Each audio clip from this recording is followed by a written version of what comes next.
Eddie spoke and he said the last couple of away games generally did not started the way they did at home to Spurs. I'd imagine that your aim is to ensure they don't get that opportunity to start in that way at Goodison Park as well. Well, they've turned into, a good, very strong unit. You've seen that this season, from signing a lot of players in January, again in the summer, but also the good coaching, the good methods Eddie uses.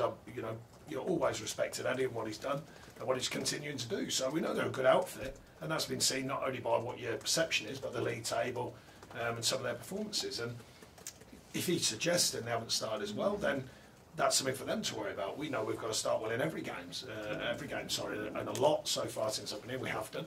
And we've got to continue that, but also add to it, and what I'm talking about, the consistency throughout a game. Because we've had strong periods in games when we haven't got our nose in front, we haven't taken chance, etc., etc. You've got to keep that consistent performance throughout the 90-odd minutes, 95 minutes or whatever, and I think that's still a work in progress. But we are looking to start well ourselves, of course, and ably supported by our fans. Eddie's also spoken about Anthony Gordon shutting out the noise at Goodison Park. I mean, he left pretty much the day before you were announced as Everton manager.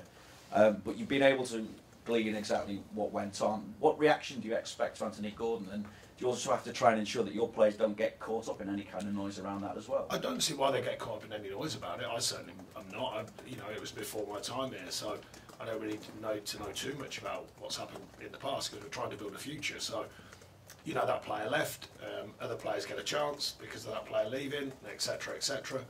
But I don't see why our players would be too worried about that than just focusing on the game. In terms of the pre-match routine, I believe there's a change as well. You're going to be arriving by the team bus. What's the thinking behind that change? Because I'd imagine it's something to do with the welcome that the fans are planning for the players. Yeah, it was well documented last season about it. The fan group, a couple of fan groups mentioned about it this season. I've got a massive respect for them because purely from what I've seen, what I've heard from the fans home and away since I've been here. So, they wanted to help play their part if that can make a difference. Beyond that, we want the team to play their part, obviously. We're looking for the team to make a difference. But if the fans can continue the support they have done, which has been fantastic, then we respect that totally. Have you seen pictures of that welcome at Goodison Park? I have. What do you make of it? Well, I wasn't here, but I think the atmosphere, or it helps to create an atmosphere, but like I say, the focus remains on the whistle blowing because, that alone can't win you a game. You've got to make sure that you're in the right frame of mind anyway, regardless. But if the fans can help play their part in that, then that's part of it. Every little bit, I suppose. I just wonder as well, is something that plays a part in a recognition as to how important this game is? I know every game is important, but obviously I'm talking from a perspective that time is in essence. I don't think so. I think all of our fans, all Evertonians, not just the ones that come in the stadium, I think everyone knows how important this run of games are. Well, they're all important since we got it, but we're beginning to get a fitter look to the squad with injuries and suspensions. They're all important games, but of course this last clutch of games are bound to be important because of what it means. Plus, 6 out of 7, I think they've won going into this. Big chance of Champions League qualification. What have you made of their improvement overall? I think they've found that the good mixture of recruiting well, building an energy and a belief in the team unit, good coaching and management. It looks like they found a nice mixture there. Recruitment's tough. No matter how much you spend, lots or little, it's still tough.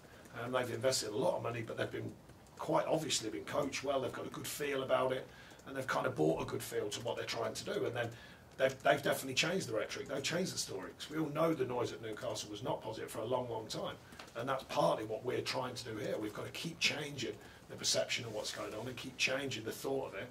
And the only way of doing that inevitably is by performances and taking games on and winning games.